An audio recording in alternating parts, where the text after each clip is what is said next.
வணக்கம் மக்களே, வணக்கம். நெறைய கமெண்ட்ஸ் நான் படிக்கிறேன். அதில என்னன்னா, நெறைய சிஸ்டர்ஸ் வந்து அக்கா, தங்கச்சிங்க என்ன கேட்குறாங்கனாக்க, "அண்ணா என்ட்ட ரூ. 500 தானே இருக்கு. அதுக்கு என்ன முதலீடு பண்ணுறதுன்னு சொல்லுங்கங்கிறாங்க." இந்த வாரம் கூட போன வீடியோல கூட ஒரு சேலத்துலேருந்து ஒரு நண்பர் கேட்டிருந்தாரு. "சார், குறைந்த மதிப்பில நான் முதலீடு பண்ணணும். அதுக்கு வழி சொல்லுங்கங்கிறாரு." உண்மைய சொல்ல போனோம்னா, 1000த்துல இங்க சம்பளம் வாங்கினாலும் தமிழ்நாட்ல மாத சேமிப்பே பார்த்தீங்கன்னா, வெறும் 1000, 2000ன்னு சொல்லக்கூடிய மக்களின் தொகை வந்து இங்க வந்து பார்த்தீங்கன்னா, கிட்டத்தட்ட 40% மேல. சார் என்ட்ட 500 தான் இருக்கு, 100 தான் இருக்கு, என்ட்ட 1000 தான் இருக்குன்னு சொல்றவங்களுக்கான காணொளி தான் இது. 7 விதமான முதலீடுகள் இருக்கு. நான் திரும்பவும் சொல்றேன், இது 500, 1000ன்னு மட்டும் சில்லற பைசான்னு மட்டும் எடை போட்டுறாதீங்க. தயவு செஞ்சு. சிறுதுளி பெருவெள்ளம். இந்த காணொளிய ரொம்பவும் எளிமையாக்குறதுக்கு இப்ப நான் என்ன பண்றேன்னா, திரையிலேயே நான் இங்க எல்லாத்தையுமே காமிச்சிடுறேன். நீங்களும் படிக்கலாம். ரூ. 500 முதலீடு உங்கள் எதிர்காலம். உண்மைதாங்க. ரூ. 500 ரூ. 1000 இருந்தாலும் சரி, உண்மையாவே சொல்ல போனோம்னா, லட்சங்கள் வரையும் நம்மளால சேமிக்க முடியும். அது எப்படிங்கிறத இப்ப பார்க்க போறோம். 7 வகையான முதலீடு தொடங்கிடலாம் பாருங்க. முதலீடு முதல்ல ஏன் பண்ணணும்னு இந்த எளிய மக்களுக்கெல்லாம் புரிய வைக்கணும் முதல்ல. அவங்க என்ன நினைக்கிறாங்க, நான் அஞ்சர பெட்டியில வச்சிரலாம், அரிசி டப்பால வச்சிரலாம், பானையில வச்சிரலாம், சட்ட பாக்கெட்ல வச்சிரலாம். சும்மா இருக்கு சார். சார் அன்னைக்கு வச்சிருந்த ரூ. 100 அப்படியே பளபளன்னு இருக்கு சார். அப்படிலாம்பாங்கல்ல. உண்மையா சொல்ல போனோம்னா, இங்க பாருங்க படத்துல காட்டுறேன். இதுக்கு பேர் என்ன? விலைவாசி உயர்வு. அத தான் இவங்க பணவீக்கம்னு சொல்லுவானுங்க. இன்ஃப்ளேஷன்னு சொல்லுவானுங்க. இன்னைக்கு நீங்க பீரோல வச்சிருக்கிற ரூ. 100 அடுத்த வருஷம் ரூ. 93 மாறிரும். ஏன்னா விலைவாசி பொருட்களின் விலை அதிகமாயிட்டே இருக்கு. ஆனா தாள் ஒண்ணு தான். அதுக்கு அடுத்த வருஷம் 2வது வருஷம் இது என்ன ஆயிடும்? ரூ. 86 மாறும். இப்போ அண்ணன் நினைச்சிட்டு இருப்பாரு, அக்கா நினைச்சிட்டு இருப்பாங்க, என்ட்ட ரூ. 100 தாளு என் பீரோல அப்படியே பளபளன்னு இருக்குன்னுபாங்க. அப்பப்போ மோந்து பார்த்துட்டு இருக்கலாம். அதாவது இப்ப நீங்க வச்சிருக்கிற அந்த டப்பாலயோ, அந்த பீரோல வச்சிருக்கிற ரூ. 100 அடுத்த வருஷம் ரூ. 93 மாறிரும். ஏன்னா விலைவாசி உயருதுல்ல. அதுக்கு அடுத்த வருஷம் ரூ. 86 மாறிரும். அப்ப என்ன அர்த்தம்? உங்க பணம் விலை கம்மியாயிட்டே இருக்கு. 10 வருஷத்துல அதோட மதிப்பு வெறும் ரூ. 2 இருக்கும். உண்மைதானே? அப்போ இந்த விலைவாசிய முறியடிக்கணும்னா, நம்ம பணம் நமக்காக வேலை செய்யணும். அதனால நம்ம முதலீடு செய்யணும். இப்ப பார்க்குற சிஸ்டர் ஒருத்தவங்க என் மனசுல நினைப்பாங்க, "என் பணம் எப்படி சார் வளருது?" அப்படின்னு கேட்குறீங்கல்ல, அதுக்கு பேரு கூட்டு வட்டி தொடர்ன்னு சொல்லுவாங்க. அதாவது காம்பவுண்டிங் பவர். அதாவது என்னன்னா, ஒரு நாளைக்கு ரூ. 100 எடுத்துக்கிட்டு, அத 3 மாசம் பண்ணோம்னா எவ்வளோ வருது? ரூ. 3000.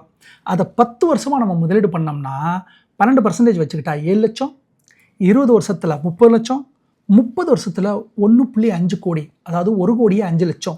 இங்க பாருங்க, வருடங்கள் அதிகமாக அதே பெர்சன்டேஜ் தான். வருடங்கள் அதிகமாக உங்களோட பணம் வளர்ந்துகிட்டே இருக்கு. ஆனா உங்க முதலீடு ஒண்ணு தான். அந்த 30வது வருஷத்துல நீங்க போட்ட பணம் ரூ. 100 தான். ஆனாலும் உங்களுக்கு கிடைக்கக்கூடியது 1.5 கோடி. இப்ப இதிலேருந்து என்ன தெரியுது? குறைந்த மதிப்பிலான பணமா இருந்தாலும், அது நீண்டகால அடிப்படையில வரும்பொழுது பெருசா வளருது. இதுதான் உண்மை. சரி, இப்ப முதலாவது திட்டத்த பார்த்துருவோம். இதுக்கு பேரு போஸ்ட் ஆஃபீஸ் ஆர்டி. அதாவது அஞ்சலக சேமிப்பு. உங்களுக்கே தெரியும், போஸ்ட் ஆஃபீஸ் நம்ம வீட்டுக்கிட்டே இருக்கும். அதில் என்ன பண்ணணும்னா, மாதம் கட்டக்கூடிய ரெக்கரிங் டெபாசிட்டு அது ஒரு 6.7% வரும். இது வந்து அரசு கொடுக்கக்கூடிய திட்டம். இது வந்து முழுக்க முழுக்க பாதுகாப்பானது. நீங்க குறைஞ்சபட்சம் ரூ. 100 மாசம் போட்டாலே போதுமானது. ரிஸ்க் கிடையவே கிடையாது. இதில் ரிஸ்க். இதில் யார் யார் செய்யலாம்? இல்லத்தரசி, விவசாயி, தொழிலாளர்கள் இவங்க எல்லாரும் பண்ணலாம். உங்களுக்கு தேவையானது அது எப்படி ஆரம்பிக்கணும்? அருகில் உள்ள அஞ்சலகம் போகலாம், போஸ்ட் ஆஃபீஸ் போகலாம், ஆதார் கார்டு ஒரு ஃபோட்டோ எடுத்துகிட்டு போகலாம், ஆர்டி ஃபார்மை ஃபில் பண்ணலாம். ரூ. 100 கொடுத்து தொடங்கும் பொழுது உங்களுக்கு ஒரு பாஸ்புக்கு கொடுத்துருவாங்க. அந்த பாஸ்புக்கை மாதம் நீங்கள் எடுத்துகிட்டு போயிட்டு நீங்கள் கட்டலாம். குறைந்தபட்சம் எவ்வளோ கட்டலாம்? ரூ. 100 கட்டலாம் மாதத்துக்கு. அப்போ நீங்கள் பாருங்கள், என்கிட்ட ரூ. 500 தான் இருக்குன்னா மாதம் ரூ. 500 கட்டுங்க போதுமானது. மாதம் ரூ. 1000 தான் இருக்குது, ரூ. 1000 கட்டுங்க போதுமானது. இப்போ நம்ம 2வதா பார்க்க போது பேங்க்ல இருக்க ஆர்டி. அதாவது உங்கள்கிட்ட பேங்க் அக்கௌண்ட், சேவிங்ஸ் அக்கௌண்ட் இருக்கு இல்லையா? அந்த அக்கௌண்ட்டை வச்சு பேங்க்ல போய் நீங்கள் ஒரு ஆர்டி போடலாம். அது 6லிருந்து 7.5% போஸ்ட் ஆஃபீஸை விட கொஞ்சம் அதிகமாக வரும். குறைஞ்சபட்சம் எவ்வளோ போடலாம்? அதே தான் ரூ. 100லேருந்து தொடங்கலாம். இந்த பேங்க் ஆர்டியில் ஒரு சிறப்பு என்னென்னா, நீங்கள் போஸ்ட் ஆஃபீஸுக்கு போகிற மாதிரி நீங்கள் பேங்க்குக்கு போகணும் அவசியமே இல்லை. ஆட்டோமேட்டிக்காக 10ஆம் தேதி, 7ஆம் தேதி, 6ஆம் தேதி கட் பண்ணணும்னு சொல்லிட்டீங்கன்னா, உங்கள் அக்கௌண்ட்லேருந்து ஆட்டோமேட்டிக்காக டிடெக்ட் ஆகி அந்த ஆர்டிக்கு போயிடும். ஸோ சேவிங்ஸு போஸ்ட் ஆஃபீஸை விட கொஞ்சம் அதிகம். 6லேருந்து 7.5% வரையும் கிடைக்கும். குறைந்தபட்சம் எவ்வளோ? ரூ. 100. சரி, இது எப்படி தொடங்கலாம்? உங்களோட பேங்க் எந்த பேங்காக இருக்கலாம்? கனரா பேங்காக இருக்கலாம், இந்தியன் பேங்காக இருக்கலாம், ஓவர்சீஸ் பேங்காக இருக்கலாம், எஸ்பிஐ இருக்கலாம். எந்த பேங்காக இருந்தாலும் பேங்க்குக்கு போங்க. உங்களோட சேவிங்ஸ் அக்கௌண்ட் இருக்கும். அங்கே நெட் பேங்கிங் எதுவுமே தேவையில்ல. உங்களோட ஆர்டி ஃபார்மை மட்டும் ஃபில் பண்ணுங்கள். அவங்கள்ட்ட சொல்லிடுங்க, இந்த டேட்டில் டிடெக்ட் பண்ணுங்கன்னு சொல்லிட்டிங்கன்னா டிடெக்ட் பண்ணிடுவாங்க. இன்னொன்று, சீனியர் சிட்டிசனாக இருந்தால் 0.5% கூடுதல் வட்டி அவங்களுக்கு கிடைக்கும். ஸோ 2 பார்த்துட்டோமா? 3வது பார்த்துருவோமா? 3வது கோல்டு ETF. இப்போ ஒரு எளிய மனிதராக இருக்கார், சாதாரண மனிதராக இருக்குது, மாதம் என்கிட்ட 500 தான் எனக்கு சேமிப்பு இருக்குது, 1000 தான் சேமிப்பு இருக்குது. ஆனால் கோல்டோட விலை அதிகமாகிடுச்சு, இப்போ நான் கோல்டு வாங்கணும். அப்போ எப்படின்னா, இது செபியால் நிர்ணயிக்கப்பட்ட கோல்டு ETF. அப்போ இதனோட விலை பார்த்தீங்கன்னா ₹200லேருந்து ₹190லேருந்து ₹270 இருக்கும். 24 கேரட் நீங்கள் கோல்டை வாங்குற மாதிரியே வாங்கிட்டே இருக்கலாம். இது போஸ்ட் ஆஃபீஸை விட, பேங்க் ஆர்டியை விட இது கொஞ்சம் அதிகமாக வளரக்கூடியது. எவ்வளோ வாங்கலாம்? 1 வாங்கலாம், 2 வாங்கலாம். இதில் சிறப்பு என்னென்னா, எந்த டயத்தில் வேணாலும் காலையில் 9லேருந்து 3:30 மணிக்குள்ளே திங்கள் டு வெள்ளி எப்போ வேணாலும் நீங்கள் போய் செல் கொடுத்தீங்கன்னா செல் ஆகிக்கும். அந்த பணம் திருப்பி உங்கள் பேங்க் அக்கௌண்ட்டுக்கே வந்துடும். ரொம்ப எளிமையானது. மேக்கிங் சார்ஜ், செய்கூலி சேதாரம் எதுவுமே கிடையாது. லாக்கர் அவசியம் இல்லை, எதுவுமே அவசியம் இல்லை. சரி சிஸ்டர், இந்த கோல்டு ETF நம்ம எப்படி வாங்குறது? கீழே வந்து ஜிரோதாவோட லிங்க் கொடுத்துருக்கேன், டிமேட் அக்கௌண்ட் கொடுத்துருக்கேன். ஒரு டிமேட் அக்கௌண்ட்டு ஓப்பன் பண்ணணும். ஓப்பன் பண்ணுறதுக்கு ₹1 தான் செலவாகும். கரெக்டாக டிமேட் அக்கௌண்ட் ஓப்பன் பண்ணிங்க. ஓப்பன் பண்ணுறதுக்கு என்ன வேணும்? உங்களோட ஆதார் கார்டு, பேன் கார்டு, ஏதோ ஒரு சிம் கார்டு இருக்கணும். அந்த நம்பருக்கு உங்களுக்கு OTP வரும். ஓப்பன் பண்ணுறதுக்கு எவ்வளோ நேரம் ஆகும்? 10 நிமிஷம் தான் ஆகும். தயவு செஞ்சு நீங்கள் போய் பேங்க்கில் போய் உங்களோட டிமேட் அக்கௌண்ட்டை ஓப்பன் பண்ணிங்கன்னா, நாளைக்கு மியூச்சுவல் ஃபண்டு, SIPன்னு போகும்போது உங்கள் தலையில் ரெகுலர் ஃபண்டு தான் விழுகும். டைரக்ட் உங்களால் வாங்க முடியாது. சார்ஜஸ் அதிகம், ஆனுவல் சார்ஜஸ் அதிகம், ஓப்பன் பண்ணுறதுக்கு பைசா அதிகம், 3000 4000 கேட்பாங்க. ஆனால் இதில் அப்படி கிடையாது. லிங்க்கு கீழே கொடுத்துருக்கேன், அக்கௌண்ட்டை ஓப்பன் பண்ணிக்கோங்க. அக்கௌண்ட்டை ஓப்பன் பண்ணதுக்கப்புறம் அதில் போய்ட்டு கோல்டு ETFன்னு போட்டிங்கன்னா, நம்மளதுலேயே போட்டிருக்கேன் கோல்டு ETF வாங்குவது எப்படின்னு வீடியோ இருக்குது, அதை பார்த்துக்கோங்க. அப்போ அதில் போனோம்னா உங்கள்கிட்ட இருக்கக்கூடிய மாதத்துக்கு ₹500 ₹300 இருந்தாலும் ஒரு ETF-ஆக நீங்கள் அதில் வாங்க முடியும். இந்த கோல்டு ETF ஆனது என்ன பண்ணும்னா, உலகத்தில் நம்ம ஊரில் இந்தியாவில் எப்படி கோல்டு விலை ஏறுது இறங்குதோ அதுக்கேற்ற மாதிரியே இந்த கோல்டு ETFும் மேலே ஏறி கீழே இறங்கி வந்துக்கிட்டு இருக்கும். எப்பப்பெல்லாம் கீழே இறங்குதோ அப்பப்பெல்லாம் வாங்கிட்டுருங்க. ₹500 போதுமானது. அடுத்து நம்ம 4வதாக பார்க்க போகிறது SIP. மியூச்சுவல் ஃபண்டில் SIP மாதமானால் 100, 200, 500, ₹1000 இருந்தாலே போதும். மாதம் நீங்கள் SIP தொடங்கலாம். அதுக்கு என்ன பண்ணணும்? அதே தான், டிமேட் அக்கௌண்ட் இருக்கணும். கோல்டு ETFக்கு சொன்னோம்ல, அதே டிமேட் அக்கௌண்ட்டை நீங்கள் இந்த மியூச்சுவல் ஃபண்டை மாதமானால் நீங்கள் வாங்க முடியும். இதோட வளர்ச்சி எவ்வளோ இருக்கும்? 12லேருந்து 15% வரை இருக்கும். இந்த SIPயை குறைஞ்சது 5 வருஷத்துலேருந்து 10 வருஷத்துலேருந்து நீங்கள் பண்ணும் பொழுது 99% தோல்விக்கே இங்கே வழி இல்லை. உங்களோட பணம் 12லேருந்து வருஷம் 12லேருந்து 15% வளர்ந்துருக்கும். சரி சிஸ்டர், இந்த SIP எப்படி தொடங்கலாம்? SIP தொடங்க கோல்டு ETFக்கு சொன்னோம்ல, அதே தான். உங்களோட ஆதார் கார்டு, பேன் கார்டு, உங்களோட சிம் கார்டு இது மட்டும் இருந்தாலே போதும். 10 நிமிஷத்தில் உங்களோட டிமேட் அக்கௌண்ட்டை ₹1 நீங்கள் ஓப்பன் பண்ணிடலாம். ஓப்பன் பண்ணதுக்கப்புறம் உங்களோட ஃபண்டுகளை மாதமானால் 100, 200, 300, 400, 500 அல்லது 1000 எதுவாக இருந்தாலும் குறைந்த மதிப்பில் நீங்கள் முதலீடு கண்டினியூவாக தொடர்ந்து செய்யலாம். அடுத்து நம்ம பார்க்க போகிறது 5வதாக பப்ளிக் ப்ராவிடென்ட் ஃபண்ட், அதாவது PPF. அதாவது இந்த PPF திட்டமானது 15 வருஷம் லாக்இன் பீரியடில் இருக்கும். ஆனால் டேக்ஸ் ஃப்ரீ, அரசின் உத்தரவாதம், மெச்சூரிட்டியாக கொடுக்கக்கூடிய அமௌண்ட்டில் டேக்ஸே கிடையாது. இது வந்து அரசு சேமிப்பு திட்டம், நீண்ட கால முதலீட்டுக்கான உரியது. சிறப்பான ஒன்றுங்க. ₹100 இருந்தாலும் போதும், ₹500 இருந்தாலும் போதும், ₹1000 இருந்தாலும் போதுங்க. நீங்கள் பாட்டுக்கு பண்ணிக்கிட்டு இருக்கலாம். அப்போ பாருங்கள், குறைஞ்சபட்சம் எவ்வளோ பண்ணலாம்?